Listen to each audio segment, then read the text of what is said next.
Olá a todos, sejam muito bem-vindos a mais um vídeo de xadrez.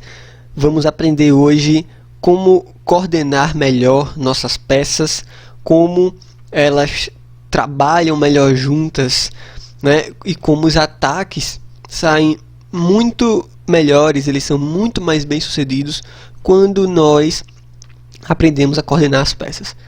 Mas bem, o que é coordenar as peças? Simplesmente saber quando e onde suas peças são melhores do que a do seu oponente, tanto em termos de time, em termos de tempo, quanto em termos de posição, em termos de será que minha peça está bem aqui, ou será que minha peça dialoga com as outras, ou ela é rebelde, está ali querendo fazer tudo sozinha.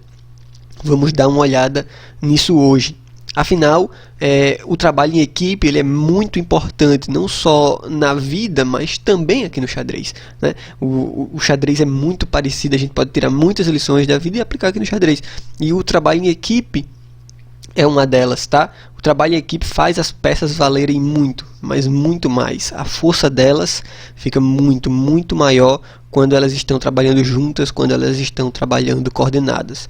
Por exemplo, disse por aí, né, que no final de jogo, quando fica torre e bispo contra torre e cavalo, o lado que tem a torre e o bispo disse melhor, porque as peças se coordenam de forma mais harmoniosa. Porém, já quando o final de jogo é dama e cavalo contra dama e bispo, o lado com a dama e o cavalo tendem a ser melhor e mais bem coordenados, porque o cavalo controla casas que a dama, no seu movimento diagonal, tem uma certa dificuldade. Porém, e que isso não acontece quando é dama e bispo, né? Porém, dama e bispo não conseguem atingir a mesma coordenação, porque o bispo tem essa limitação das cores. Então, são princípios como esse que a gente vai tentar discutir no decorrer dos próximos vídeos que vem aí. Então, a gente vai analisar o jogo entre Boris Spassky e Derek Banks, que aconteceu em um torneio onde o Boris Spassky deu um verdadeiro show de coordenação de peças. Então vamos lá para a nossa partida, certo? O Spassky deu início à partida com o lance E4 e o Derek responde com o lance D5, uma defesa escandinava. Bem, nada necessariamente errado com a escandinava, né? Seguiu peão toma D5, cavalo F6. Aqui o Spassky decide ir para a linha com o bispo B5 cheque, tentando defender, né, com o propósito de defesa do seu peão. Depois de bispo D7, bispo C4, defende o peão. Bispo vem para a casa G4, atacando a dama. Segue F3 e o bispo volta para a casa F5. Por enquanto, então, brancas com o peão a mais. O Spassky continua desenvolvendo o seu cavalo indo para C3. Temos cavalo de BD7. Cavalo de G2 desenvolvendo, preparando para o roque, muito em breve. Seguiu cavalo B6, atacando o bispo. D3, defende. Né? E sempre mantendo, claro, de olho no peão. Caso o cavalo tome, o peão pode retomar o bispo e defender o peão. Né? O Spassky, então, foi com essa ideia de fato, aceitar o gambito, né, das negras e proteger a todo custo o seu peão. O Spassky está se valendo dessa estratégia. Cavalo de F toma o peão em D5, cavalo toma em D5, cavalo toma em D5, e aqui nós temos cavalo G3. Ok, as negras recuperam o seu peão, né, de volta, porém, agora as brancas vão começar a tentar, né, perceber que as negras perderam, de fato, um certo tempo, mexendo novamente, né, várias peças. As brancas agora ganham tempo também em cima do bispo com cavalo G3, forçando dama D7, que não necessariamente deixa a dama na casa mais propícia, na casa mais adequada. Temos o lance roque das brancas e aqui H5. Aqui é o primeiro lance que a gente para e começa a discutir. O grande princípio para a coordenação de peças é colocar as peças em casas harmoniosas, em casas que as peças desenvolvam ao máximo o seu potencial que elas têm, né? Geralmente, essas casas são no centro do tabuleiro, onde as peças têm um alcance muito maior, por exemplo, do que no canto. Elas ficam mais limitadas quando elas estão no canto. Um lance de peão como H5 ele é dito fraco dessa forma porque as negras não completaram ainda o seu desenvolvimento. Elas não completaram essa fase de colocar as peças nas melhores casas possíveis, né? E aí quando você não tem esse plano, né?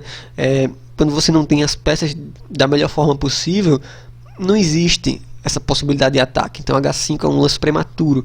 Você não vai, por exemplo, sair ganhando aqui espaço com H4, H3. Não existe isso, tá? Não existe esse seu ataque. Seu ataque é ilusório. Não tem como desenvolver um ataque bem sucedido nesse caso. Principalmente contra o jogador da qualidade do Boris Spassky, que foi campeão mundial. As brancas seguem com D4. A ideia, muito em breve, é, claro, não só ganhar espaço no centro, mas também com ideias até de bispo B3, vir com C4 e ter um bom centro de peões, né?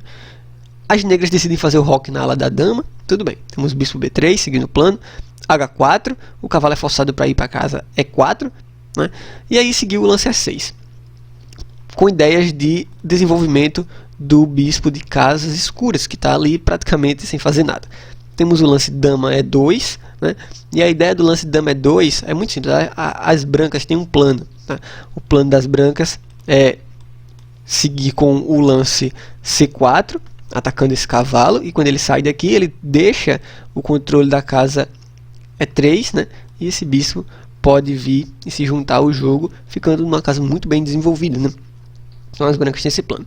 As negras, por sua vez, né, nota-se, né, ou pelo menos estima-se que elas não têm o mesmo plano, não têm um plano muito bem desenvolvido, porque elas seguem com o lance F6, quando elas deveriam talvez começar a pensar no desenvolvimento das suas peças, né? Mas elas vêm com F6, mais um lance de peão, muito provavelmente com ideias de um futuro G4, tentar avançar os peões na ala do rei, porém, de novo, sem as peças bem colocadas, sem as peças bem desenvolvidas, esses ataques, né, que, claro, para iniciantes parecem realmente muito promissores, não dão certo, tá? São ataques infundados. As brancas continuam com seu plano, C4, o cavalo vai para casa B6, e aqui nós temos o bispo E3, terminando seu desenvolvimento. As negras aqui jogam o lance bispo E7, conectando torres, dizendo, não vou também ficar para trás no desenvolvimento. Aqui, se elas jogam algo do tipo H3, nesse caso, né, se elas inventam de jogar esse H3, dizendo, vou atacar e tal, as brancas têm a possibilidade de simplesmente jogar G3 e está tudo certo, tudo tranquilo. Também há a oportunidade de jogar G4, se elas quiserem, tá, mas G3 é bastante justo. Na partida seguiu o bispo E3, bispo E7, terminando o desenvolvimento, se bem que o bispo não fica muito bem, né, nessa casa, ele é totalmente limitado, nessa diagonal aqui, né, ele não faz muita coisa, e aqui muito menos, porque ele está preso pelo seu próprio peão. E as brancas continuam jogando torre de FD1, perceba, né, não sei se você percebeu nesses últimos lances e tal, mas o que é que tem necessariamente de anormal ou de outro mundo nos jogos, né, ou nas posições criadas por grandes jogadores? Praticamente nada demais, né? Eles simplesmente buscam as melhores colocações para suas peças, né? Eles não estão loucos querendo atacar e tal, jogando H5, H4. Não, né? Grandes jogadores não saem com essas ideias, essas iniciativas do nada. Eles simplesmente posicionam suas peças da melhor forma possível. É como na vida. A sua posição é posicionar-se de modo a ter sorte. Você trabalha para ter sorte, vamos assim dizer. Quanto mais você trabalha, quanto mais você se prepara, mais sorte você tem. Então, é isso, tá? Torre de FD1 começa agora a alinhar a torre, né, contra a dama das negras e começa aí a vir com ideias de ataque mesmo. Ideias com C5, por exemplo, até o lance D5, são ideias. Siga o dama E8, saindo dessa linha. O bispo vem para casa F2, mantendo aí um certo olho também na ala do rei. Temos o lance G5, colocando mais um defensor do peão e, claro, trazendo mais um peão para a briga. E aqui as brancas vão com A4. A ideia, claro, é contra-atacar na outra ala, né? As negras vão tentar atacar na ala do rei e as brancas tentam atacar na ala da dama. Bem tranquilo. Temos o lance dama G6, com ideias, claro, de futuros ataques, né? E possivelmente avanços como esse peão, por exemplo. A dama vem para tentar, de fato, ajudar as suas peças. E aqui o Spassky simplesmente joga H3 muito bem tranquilo. Não existe nenhuma ruptura para as negras que vá de fato trazer um ataque promissor. Não, o Spassky calcula muito bem, vale muito tranquilo e joga o lance H3 bem tranquilo. As negras, por sua vez, na foto de um plano, elas simplesmente provavelmente se desesperam, continuam com o lance G4, né, querendo abrir o rei das brancas, que naturalmente está muito bem seguro, né? As peças ao redor dele protegem muito bem. Então as brancas podem até seguir com o peão toma em G4, atacando o bispo, né? E para não perder nenhuma peça em troca de peão, as negras têm que tomar o cavalo, né? E aqui que tá. Você troca damas ou não, né? O velho dilema. E aí, eu troco minhas damas ou não? Nesse caso, quando você tem um ataque muito promissor, quando você vê que as suas peças estão muito melhores do que as peças dos adversários, como por exemplo, esse cavalo aqui não está fazendo muita coisa, né? Esse bispo também não está fazendo muita coisa, mas e você vê também que seus bispos têm um grande potencial, né? A qualquer momento, com o avanço dos peões, podem abrir linhas, né, de ataque aqui, por exemplo, né, linhas contra o rei inimigo. Você não troca as damas, tá? Porque vai simplesmente tirar todas as suas chances de ataque. Então, por isso que o Spassky segue com peão toma o bispo em E4. Bem, as negras, depois disso tudo, né, começam a ver que sua posição não é muito boa, o cavalo está sem fazer nada, então continuam com o lance cavalo D7, até porque um A5 ou até mesmo um C5 ia vir muito em breve. Então cavalo D7, meio que querem se antecipar, e que as brancas têm várias possibilidades de seguir, porém C5 provavelmente deve ser a melhor, né, abrindo para o seu bispo. Ops, o bispo não move assim. Abrindo para o seu bispo aqui, atacando já esse peão. Além disso, ganhando um pouco mais de espaço. E as brancas vêm com tudo agora. A ideia é muito em breve continuar avançando esses dois peões, né, para de fato abrir para os seus bispos e tirarem dele o melhor possível. Então depois de cavalo F8, foi o que seguiu, né, defendendo o peão. Aqui seguiu já D5 logo de cara, de novo com essas ideias de ataque. Bem, C6, só a título de curiosidade, também era um lance muito bom, né? Depois de algo do tipo peão toma em C6, torre de AC1, né? E aí você vem com uma pressão muito forte, com a ideia inclusive até de dama A6, muito em breve, né? De fato, a posição das brancas aqui é esmagadora, totalmente vencedora, tá? Desde já. Então, é questão de tempo para arrematar a partida. Mas D5 não tem nenhum problema também em seguir D5. Afinal, o Spassky continua de forma brilhante com D5, a gente vai ver. Siga o torre G8, ameaçando capturar o peãozinho ali. E o Spassky não está nem aí. Continua com D6, um lance muito bom. Que, por enquanto, se você fizer a contagem de peões, são 7 para as brancas e 6 para as negras. Depois disso, né, vai ficar tudo igual. Depois de peão toma, torre toma, né, praticamente forçado, porque senão você vai perder um bispo, né, então tem que tomar. E aí, por que simplesmente entregar um peão que você tinha mais, né? Simples, porque agora pode-se prosseguir o ataque na ala da dama. E como é que se prossegue um ataque na ala da dama? Primeiro, você percebe que a maioria das peças do inimigo estão na ala do rei, certo? O rei exposto, né, uma coluna C aberta, totalmente aberta, e além disso, diagonais abertas para os seus bispos, né? Se as brancas quiserem, poderiam já inventar de recuperar peão aqui, logo de cara, mas não é isso a prioridade. A prioridade não é ganhar peão, a prioridade é ganhar o jogo. Então, o Spassky, né, que trabalhou a partida toda, coordenando suas peças, deixando suas peças da melhor forma possível, né, agora vai colher os juros, vai colher o retorno desse investimento de deixar as peças nas melhores posições possíveis, né? Todas as peças das brancas, você percebe que elas estão mirando essa área, todas elas chegam lá com facilidade, todas elas têm potencial muito grande de atacar o rei inimigo. Isso que é a coordenação de peças. Perceba como prossegue o ataque. Torre de AC1, esse é um cheque, o rei tem que vir para casa de 8, e aí segue simplesmente torre toma em D6, eliminando o principal defensor das negras, né?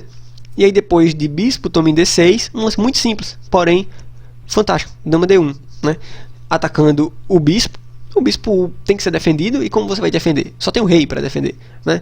Nenhuma outra peça consegue chegar para defender o bispo, então o rei tem que vir para casa E7, defendendo, e aí depois disso agora, é só questão de ter um bom olho para ver, né, a combinação correta, e o Spassky não perde tempo e joga o lance E5, fantástico esse lance, entregando de novo mais um peão que é forçado, né, a ser tomado. Primeiro, se você tomar de peão, aqui nesse caso, simplesmente segue esse bispo, toma o peão em H4, né, atacando aqui o rei que tem que vir para casa D7, forçado praticamente. E aqui a ideia agora das brancas é muito simples, né? Perceba como a coordenação de peças funciona de forma brilhante. Dama F3 é a ideia vencedora, com ideias de ataque de fato aqui na casa B7, né? Se as negras, em vez de jogar o lance E4 defendendo, simplesmente dama C3, e aí a ideia de ataque aqui, né, a ideia de mate inclusive, com o lance dama C8 é muito forte, muito difícil de ser parada, né? As brancas têm um ataque fantástico, um ataque realmente muito forte. Então, né, depois de E5 seguir o bispo, toma em E5, e as brancas arrematam o jogo de forma muito tranquila, né? Aparentemente tranquila.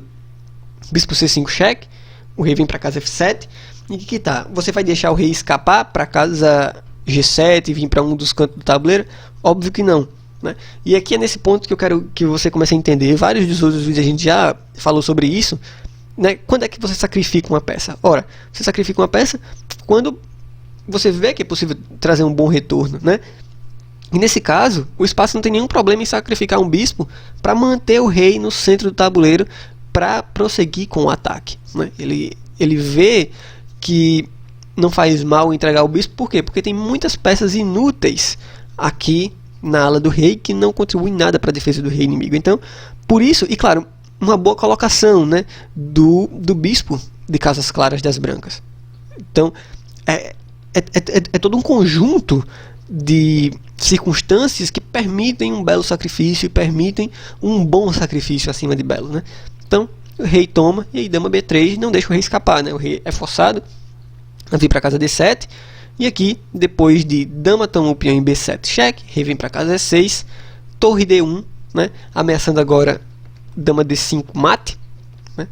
Então, as negras têm que fazer alguma coisa, elas julgam que o melhor é capturar o peão em G4, abrindo uma casa de escape para o rei, porém, mesmo assim segue dama D5 e o jogo termina. O jogador de negras simplesmente abandona. Perdão.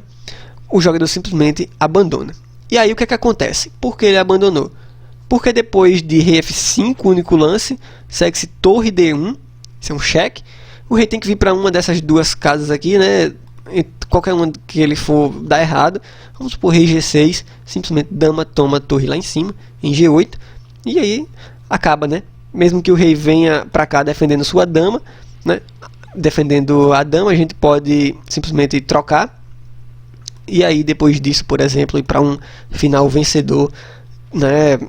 Aqui de uma torre a mais, praticamente, né? Tudo bem que vai cair um peãozinho da gente aqui, mas não é muito difícil recuperar. Final totalmente vencedor para as brancas nesse caso. E esse é um exemplo de como um grande mestre, né? Como um grande mestre do altíssimo nível, campeão mundial, vence um jogo praticamente de forma fácil, né? Parece fácil o jeito que ele faz, mas não. Tudo tem um princípio, e o princípio primordial é colocar as peças de forma que elas dialoguem umas com as outras, né? Não é cada peça para o seu lado. As peças trabalham muito bem quando trabalham juntas, e trabalhando juntas você vence mais partidas. Meu nome é Renan Araújo, muito obrigado por ter assistido esse vídeo, espero que você tenha gostado. Se você gostou, deixa um comentário aqui embaixo, né, falando que você achou bacana. Se você tiver alguma coisa a acrescentar, também vai ser fantástico. Sou todo ouvido, tá? Gosto muito, inclusive, quando vocês contribuem. E além disso, se você gostou, peço humildemente que você se inscreva para receber mais vídeos. E claro, deixa um gostei, né, porque a gente vai vendo que você realmente está curtindo o nosso trabalho. Forte abraço e a gente se vê muito, muito em breve. Bons estudos!